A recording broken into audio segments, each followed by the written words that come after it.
Assalamualaikum warahmatullahi wabarakatuh. Kembali lagi dengan channel ini. Jadi udah lumayan lama ya nggak bikin video juga karena kesibukan kerja. Nah, di sini pada kesempatan kali ini sih saya nggak pengen bikin video tutorial ataupun cara-cara yang lain. Jadi di sini saya khusus mau sharing aja buat pengalaman saya penggunaan CB 150R ini yang generasi pertama ini setelah 6 tahun berjalan. Jadi keluh kesahnya apa, terus selama 6 tahun itu udah ganti part apa aja, nanti saya bakal share di sini supaya teman-teman juga tahu. Kalau misalkan teman-teman juga pengen sharing, bisa tulis aja di kolom komentar gitu. Oke, jadi baiknya kalau buat teman-teman yang baru gabung, silahkan klik tombol subscribe-nya. Kalau yang sudah, ya selamat menikmati buat video ini gitu. Oke, jadi nggak usah lama-lama, saya mulai dari sebelumnya. Motor ini saya itu beli di tahun 2014 akhir atau bisa dikatakan 2015 awal. Jadi sampai 2021 ini umur motor ini sekitar 6 tahun, udah mau ke 7 tahun gitu.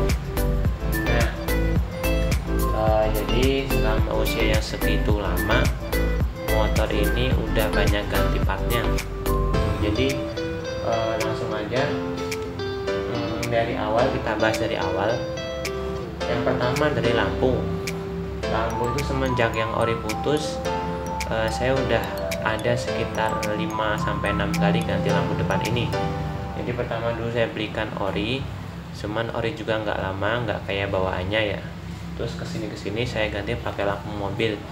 Lampu mobil itu pun saya kasih watt yang sama, kalau nggak salah 60 ya, 60 per 55 nggak salah. Tuh, kalau yang lampu mobil itu harganya kisaran 35 sampai 50 ribu. Setiap toko pasti beda-beda. Tuh. Terus yang kedua, saya jelasin part-part yang gede aja ya. Kalau yang kecil-kecil yang misalkan habis pemakaian, mungkin nggak usah terlalu saya signifikan jelasinnya gitu. Terus kita turun lagi ke sini. Di sini ada asok depan ini saya udah pernah ganti yang sebelah kiri karena kemarin itu baretnya udah lumayan. Saya ganti di tahun kedua motor ini, itu seharga 145.000 satu biji. Tuh. Terus kemudian kalau seal shocknya itu saya udah ganti sekitar 2-3 kali sepaket kanan kiri. Oke. Terus kita ke belakang. Di belakang di sini ada spool. Nah, kebetulan kalau di motor CB ini itu kasus spool itu sangat rame ya, sangat sering terjadi gitu. Jujur kalau saya sendiri buat spool motor CB ini saya udah ganti 2 kali. Nggak tahu karena pemakaian apa nggak tahu saya gimana. Tuh, saya udah ganti. Terus penggantian yang kedua saya udah bikin videonya. Kalau teman-teman pengen lihat, pengen tahu gimana penggantiannya, saya udah bikin videonya. Terus buat kisaran harga dari spool itu sendiri, kalau buat orinya motor ini itu sekitar 500-an. Persisnya kemarin saya dapat harga 480.000 tuh. Plus saya ganti packingnya itu 15.000, kalau nggak 10.000 kemarin ya, lupa saya. Tuh spool. Terus kemudian spool turun lagi, sebelahnya ada kampas kopling. Kampas kopling saya udah ganti 2 kali. Yang pertama saya pakai punya GL series. GL series itu harganya sekitar 100.000. Itu dia dapat spandel, udah dapat 6 keping. Nah, terus kalau harganya sekitar 100-an lah, 100-an GL ya, punya GL gitu. Sama buat ini sama. Terus penggantian kedua kemarin saya pakai punya Daytona, pakai racing. Videonya juga udah saya bikin. Kalau teman-teman pengen lihat gimana pemasangannya, saya udah bikin videonya. Nah, untuk yang terakhir kemarin saya penggantian kampas koplingnya pakai Daytona, sekaligus saya ganti per koplingnya pakai punya Tiger. Tuh, Daytona itu harganya sekitar 130-150. Kemarin saya dapatnya di online. Nah, terus buat penggantian yang kayak spool, kayak kampas kopling, itu ya beruntung saya nggak begitu kena budget besar ya. Saya cuman beli partnya aja, karena buat pemasangannya saya pasang sendiri, jadi ya minimalisir lah buat pengeluarannya. Oke, jadi udah ke situ. Kemudian naik lagi ada aki saya udah ganti 2 kali dalam 6 tahun ini. Saya udah ganti 2 kali. Jadi yang pertama itu emang udah dayanya udah kurang, terus yang kedua karena kemarin salah deteksinya itu karena yang kena spool, saya gantinya itu yang akinya.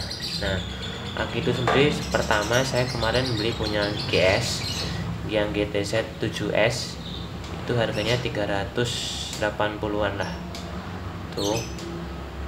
Terus yang terakhir saya ganti pakai punya Yuasa itu pakai ZTZ sama 6V. ZTZ 6V itu harganya 350-an kayak gitu. Itu harganya. Terus apa ya?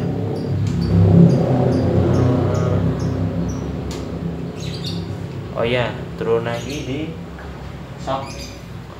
monoshock belakang. Itu saya udah pernah ganti, itu kalau nggak salah di tahun kedua, kalau nggak di tahun ketiga motor ini. Jadi itu kemarin tuh kasusnya motor saya itu kok dinaikin udah ambles, giliran yang naik itu turun, amblesnya itu nggak mau balik lagi, jadi kayak macam ngempos bocor gitulah. Nah, di situ ada yang nyaranin buat diservis aja, cuman kalau diservis aja takutnya nanti kemudian hari dia bermasalah lagi, jadi repot lagi. Jadi di situ saya putusin buat ganti baru. Nah, ketika saya nanya di Ahas itu 550 barangnya saja. Kemudian saya nyari ke bengkel khusus spare part daerah Sakung, itu saya dapat harganya 500, ya beda 50.000 dengan Ahas itu. Ini saya beli 500.000, sampai sekarang masih aman. Terus kemudian turun lagi masih sekitar shock belakang, itu ada bearing Conrod. Unit tracknya ini itu bearingnya punya saya ambrol itu pada cengkar. Nah, di situ saya pertama mau ganti bearingnya aja, cuman karena saya sambil searching di grup, akhirnya saya nemu ada yang jual itu unit tracknya, Conrodnya aja. Nah, ini saya beli aja copotan, kemudian saya pasang, jadi saya nggak jadi ganti bearingnya aja. Nah, untuk dapat copotannya itu saya kemarin dapat harga 250, orang Jakarta Utara. Ya, orang Jakarta Utara, saya belinya ke sana 50. Terus apa lagi ya? Udah. Oh ya, sekarang turun lagi ke gear set. Nah, gear set kebetulan saya gear set udah ganti bolak-balik ganti. Nah, alasan gantinya itu bukan karena aus ya, karena motor ini sekarang motornya standar, cuman kemarin motor ini udah saya upgrade kaki-kaki, juga pernah pakai box di tinggi depan belakang, pokoknya kaki-kakinya gede. Nah, saya itu ganti pelek ada kali 4 kalian. Nah, saya ganti gear set itu buat ikutin upgrade dari kaki-kakinya, jadi bukan karena habis masa pemakaian gitu. Nah, sekarang saya balikin ke awal lagi, ke standar lagi, jadi motornya standar lagi tuh. Jadi kalau gear set kemarin, kalau masalah sharing harga, saya pernah ganti Sinop saya kemarin pakai ukuran 1446, itu harganya 600. Terus pakai Triple S 1546 sekitar ya 350-an, di bawah 400 lah harganya. Itu kisaran harganya kalau misalkan teman-teman mau beli, cuman nggak tahu ya kalau harganya udah berubah lagi kayak gitu. Nah, kalau yang lain kayak busi, kayak kampas rem, kemudian bearing roda itu nggak usah dihitung ya, mungkin ya ada sekitar namanya 6 tahun, motor juga udah dirombak ya, saya nggak hitung berapa kali penggantiannya, namanya motornya motor pemakaian ya, jadi ya nggak apa-apa lah, wajar gitu. Terus apa lagi ya, sudah kayaknya sih itu aja penggantian barang apa ya, part-part yang agak lumayan ngeras. Cuman ada satu lagi, jadi motor ini tuh udah pernah turun mesin. Turun mesinnya itu bukan karena kerusakan dalamnya yang parah atau gimana, enggak, itu karena mungkin faktor pemakaian saya juga. Itu masih berhubungan dengan gear set gitu. Nah, motor saya dulu pernah pakai tapak lebar, jadi saya pakai ban 160 belakangnya dengan arm yang standar. Harusnya kalau 160 itu kalau nggak pakai spacer ya harusnya baiknya pakai arm variasi, ganti armnya gitu. Saya kemarin paksakan buat pakai arm yang standar. Nah, saya udah pakai berapa itu, udah lama lah, mungkin ya karena kita itu waktu pemasangannya itu kita senternya itu ngambil senter bannya antara arm sama ban, jadi kita mungkin kurang senter bagian nyetel si gearnya, rantainya itu keterusannya. Alhasil apa? Counter shaft as gear depannya saya itu aus itu. Kenapa bisa aus? Karena waktu itu saya pakai triple S. Kita tahu kalau triple S itu materialnya bagus ya, materialnya lebih bagus, sedangkan as gearnya ini ternyata dia yang nggak kuat, dia kena beban yang berat, dia narik beban yang berat, terus kemudian mungkin waktu itu kurang center atau gimana ya itu. Jadi dengan berjalannya waktu as gear saya itu kena. Nah, setelah as gearnya kena, jadi saya agak tobat tuh, saya balikin lagi, normalin lagi, kemudian tetap biarpun saya ganti gear yang baru yang depan itu bakalan oblak, dia pun bisa seret cuma sebentar aja, berapa bulan kemudian dia oblak lagi karena yang bermasalah itu bukan gearnya, cuman asnya yang udah jelek kayak gitu. Nah, yang saya rasain waktu itu ketika kita mau tarikan, kita mau habis oper gigi mau narik gas lagi, dia itu berasa krek gitu, kayak ada loadingnya gitu, jadi karena efek as gearnya tadi kayak gitu. Jadi apa ya, saran saja kalau teman-teman misalkan mau pakai ban besar tapak lebar itu ya sesuaikan semuanya, armnya segala macam itu. Terus kalau saran saya sih, saya pribadi dengan pengalaman kayak gitu, gear depan itu baiknya pakai standar aja. Standar itu kan dia materialnya itu nggak kayak triple S ya yang baja lebih bagus itu. Jadi ketika dia bebannya lebih berat, yang kalah itu gearnya bukan asnya gitu. Itu pengalaman saya. Cuman kalau gear belakang sama rantai itu pakai yang bagus nggak apa-apa, nggak ngaruh. Cuman buat poin satu aja, gear depannya itu jadi buat antisipasi kayak tadi. Nah akhirnya karena gear as gearnya itu kena, mau nggak mau kan as gear itu kan kehubungnya ke rasio dalam mesin. Akhirnya saya putuskan buat ganti. Nah, ganti itu pun akhirnya turun mesin. Motor ini nginep 1 malam di bengkel teman saya sih, dari Cikarang.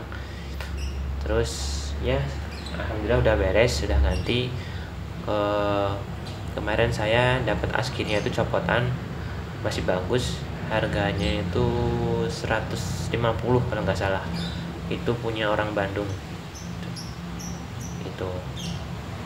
Oke, cuman kalau apa ya, buat keseluruhan motor ini masih enak. Nah, kebetulan nih kan motor udah 6 tahun, kemarin turun mesin sekalian saya bersihin sekalian ruang bakarnya segala macam. Jadi sekalian motor udah 6 tahun turun mesin sekalian bersihin dalam-dalamannya gitu. Jadi nggak ada ruginya sih, sekalian gitu. Buat ongkos turun mesinnya itu kemarin 400.000 ongkos turun mesinnya gitu. Nah, jadi seperti itu aja teman-teman sharing saya pribadi dari penggunaan motor CB150R ini dari katakan 2015 sampai 2021 ini. Dalam rentan waktu 6 tahun itu penggantiannya kayak gitu. Nah, keluh kesahnya seperti itu. Apa ya, tapi saya masih sayang dengan motor ini, emang tenaganya lumayan enak sih. Oke, jadi cukup sekian. Kalau misalkan video ini bermanfaat, jangan lupa like dan subscribe, di share juga nggak apa-apa buat teman-teman. Misalkan teman-teman pengen tahu tentang ulasan tadi gitu. Oke, dari saya akhir kata, assalamualaikum warahmatullahi wabarakatuh.